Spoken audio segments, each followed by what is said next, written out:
Halo semuanya, kembali lagi di segmen analisa. Kita bahas adalah mengenai statement terbaru dari Gubernur Lampung Arinal Junaidi. Arinal Junaidi dalam wawancaranya, kalau aku lihat ini adalah lokasinya sedang berada di Provinsi Lampung ya.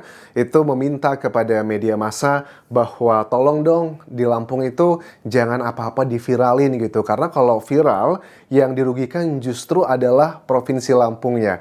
Masa sih Pak, kok aku tidak melihat dari keviralan beberapa waktu terakhir ini yang dirugikan adalah Provinsi Lampung. Memang kita harus ya being realistic ya, bahwa yang membuat viral kasus mengenai Lampung ini adalah awal dari Bima. Terlepas ada pro dan kontra, ada yang tidak suka, ada yang suka dengan Bima. Tetapi aku fokus adalah membahas mengenai kritik yang disampaikan Bima itu adalah cikal bakal kenapa viralnya Lampung, itu yang harus aku apresiasi. Arinal Junaidi mengatakan bahwa tidak semua hal di Lampung itu harus diviralkan gitu, karena efeknya bisa buruk buat Provinsi Lampung. Tidak seperti itu menurut aku. Kenapa? Misalnya kemarin gara-gara viral Pak Jokowi datang kunjungi beberapa area di Lampung, dan ternyata kan Pak Jokowi sudah mengatakan dengan tegas ada beberapa wilayah di Provinsi Lampung jalan yang rusak itu akan diambil alih oleh pemerintah pusat dengan dana adalah sekitar 800 miliar rupiah. Itu kan luar biasa, ditambah lagi dari dana dari Provinsi Lampung yang sudah dikatakan oleh Arinal Junaidi adalah sekitar 750 miliar rupiah yang saat ini katanya sedang dalam proses tender. Mudah-mudahan ya proses tendernya juga berjalan dengan fair, tidak ada yang namanya nepotisme, karena kabar burung beredar di luar sana mengatakan kenapa jalanan di Lampung itu rusak terus, ya ada banyak faktor. Salah satunya adalah dimulai dari proses tender.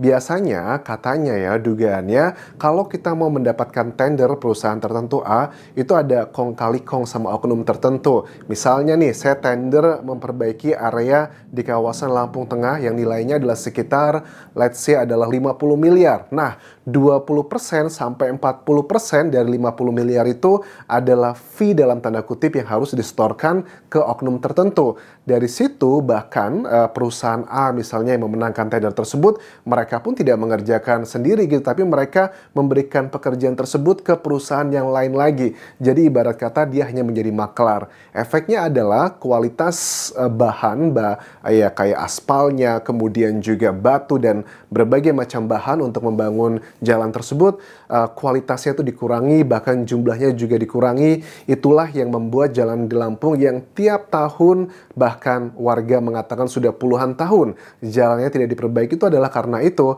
Ya di samping di sisi lain dikatakan bahwa kenapa dilakukan seperti itu, mereka sengaja, mereka ingin mencari proyek katanya. Kalau jalannya tidak rusak, ya tidak ada proyek, tidak ada uang yang didapatkan dari mereka. Ada juga yang bilang bahwa misalnya Arinal Junaidi bahwa jalanan di Lampung itu yang membuat rusak adalah gara-gara tonase dari mobil-mobil yang besar-besar di sana.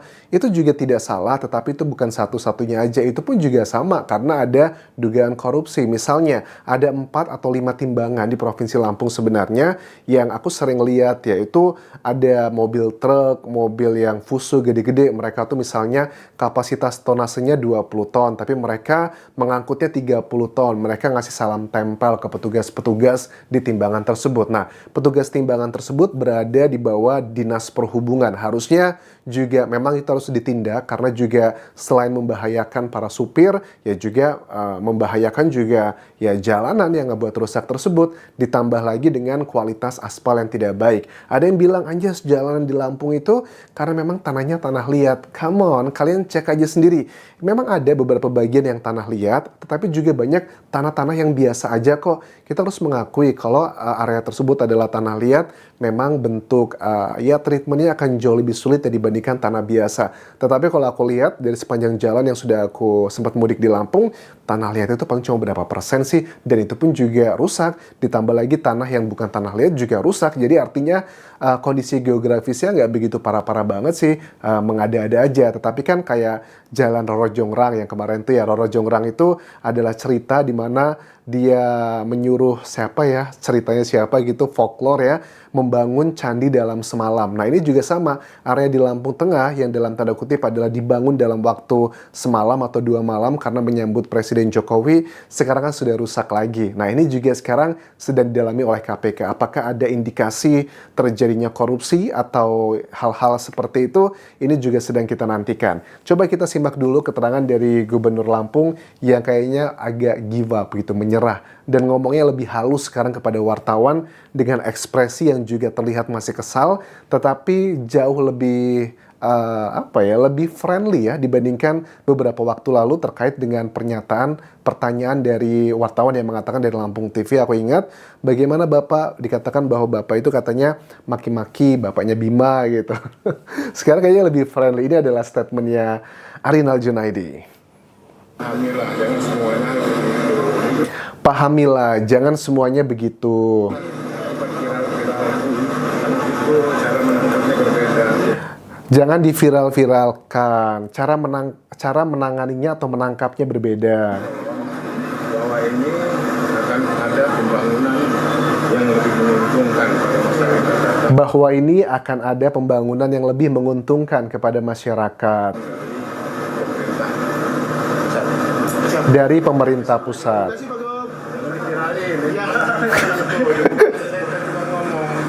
Jangan diviralin, saya kan cuma ngomong gitu ya, sambil beliaunya mau masuk ke mobil. Tapi ya kita kan masyarakat juga bisa berpikir ya, menurut aku dengan viral ini, kok aku tidak melihat ada kerugian untuk Provinsi Lampung ya. Mungkin yang rugi adalah para pejabatnya, misalnya kayak gubernur, wakil gubernur, ataupun juga dari Kepala Dinas Kesehatan Provinsi Lampung, Rehana, yang sudah dipanggil oleh KPK diperiksa. Kan kalian tahu ya, LKHPN-nya itu kan hartanya nggak nyampe 2 miliar ya.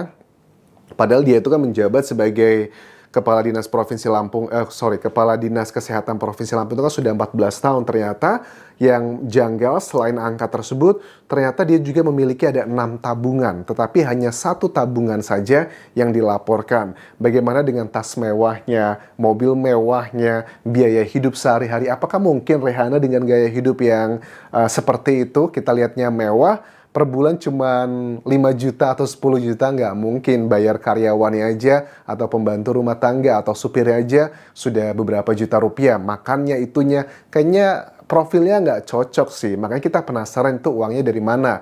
Bima juga sudah mengatakan sih ya dalam kritiknya, katanya gini, ada yang ngelapor ke saya bahwa Kepala Dinas Provinsi Lampung itu memotong insentif dari perawat yang menangani COVID. Wah, ini juga harus diselidiki lebih dalam ini, apakah benar atau tidak.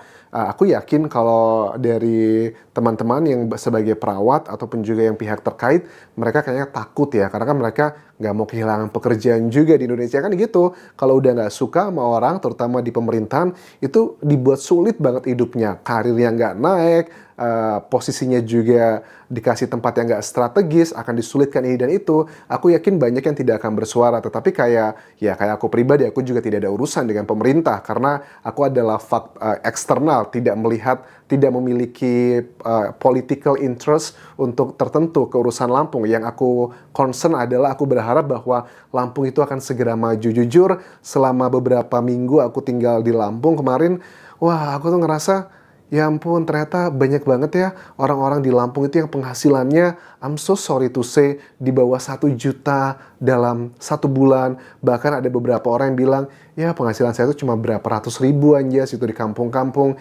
Itu banyak banget orang susah di Lampung, teman-teman. Itu di sisi lain, karena kan aku juga manusia biasa, aku bergaul, aku punya teman yang levelnya menengah ke bawah, ada juga menengah ke atas. Di sisi lain juga beberapa mereka yang menengah ke atas, sekali makan aja bisa mereka habis 2 juta, 3 juta. Tetapi di sisi lain, uang 1 juta aja itu belum tentu mereka dapatkan dalam 1 bulan.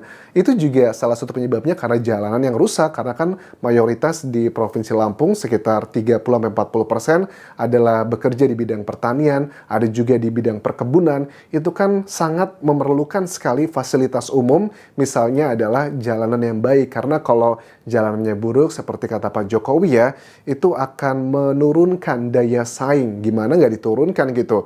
Ongkos memproduksinya, mengangkat barang dari daerah-daerah menuju ke pasar itu juga butuh uang yang banyak gitu. Dan makanya nggak heran di beberapa wilayah kalau lagi ada musim panen, misalnya kayak musim panen semangka atau juga melon atau hal-hal barang-barang lainnya, itu kalau hitung-hitungannya udah nggak masuk akal kayak tomat gitu, itu mereka buang loh di selokan hasil panennya, daripada diangkut nggak dapat untung malah capek doang gitu, mendingan buat istirahat waktunya.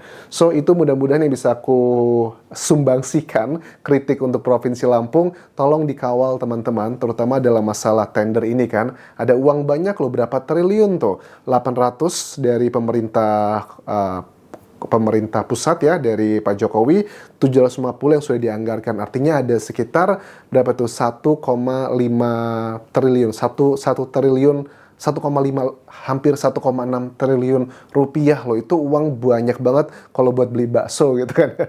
Jadi tolong dikawal. Kawalnya adalah dengan cara kalau ada jalanan yang baru diperbaiki rusak, kalian viralkan di sosial media kalian ya. Oke. I think that's all yang bisa aku update buat Pak Arinal Junaidi. Sabar ya, aku tahu Anda juga sebenarnya apes ya, nggak semuanya adalah salahnya beliau. Kita juga harus fair karena kan Arinal Junaidi menjadi gubernur itu kan baru 4 tahun terakhir ini aja, masih 1 tahun lagi. Sebelumnya juga ada Rido Fikardo, kalau nggak salah namanya, gubernur, terus juga Syahrudin ZP, dan masih banyak lagi. Itu juga punya kontribusi dalam buruknya ekonomi di Lampung, nggak cuma dari jabatan sekarang aja. Kita juga harus fair melihatnya secara komprehensif. Tapi bagaimanapun juga yang namanya pemimpin harus siap mendapatkan pujian, juga harus siap mendapatkan kritikan kalau ada banyak kejanggalan. Iyalah, apalagi pada saat Pak Jokowi datang ke Lampung, banyak di prank gitu ya sama Pak Jokowi ngeprank timnya Gubernur Lampung. Salah satunya adalah dengan tidak melewati area yang telah dipersiapkan, malah memilih jalan yang lain. Ya itu juga salah satu cara komunikasi ke masyarakat bahwa Pak Jokowi juga tidak tinggal diam. Beliau juga melihat keluhan masyarakat begitu. Kalau kalian punya masukan mengenai jalan-jalan rusak di Lampung, kalian bisa tuliskan di kolom komentar video ini. Kalau yang nonton di Facebook page, kalian juga bisa kirimkan foto atau video, nanti akan aku cek kalau memang itu valid, aku bisa include-kan atau dibahas juga dalam video pembahasan berikutnya mengenai Provinsi Lampung. Dan aku juga mohon maaf ya buat gubernur ataupun juga wakil gubernur Lampung, kalau beberapa waktu terakhir ini aku cukup keras terhadap pembangunan di Lampung, mengkritiknya. Menurut aku itu bukan karena aku benci atau iri dengan Lampung atau aku mau mencolokkan diri sebagai anggota calon legislatif, tidak sama sekali. Itu pure murni dari hatiku karena aku juga adalah orang Lampung. Aku sangat prihatin dengan masyarakat Lampung yang ekonominya tuh masih banyak orang susah. Bahkan Lampung itu adalah masih masuk dalam urutan kelima sebagai provinsi termiskin yang ada di Sumatera. Itu menjadi tamparan yang sangat kuat sekali teman-teman. Thank you for watching. Sampai ketemu lagi di video berikutnya.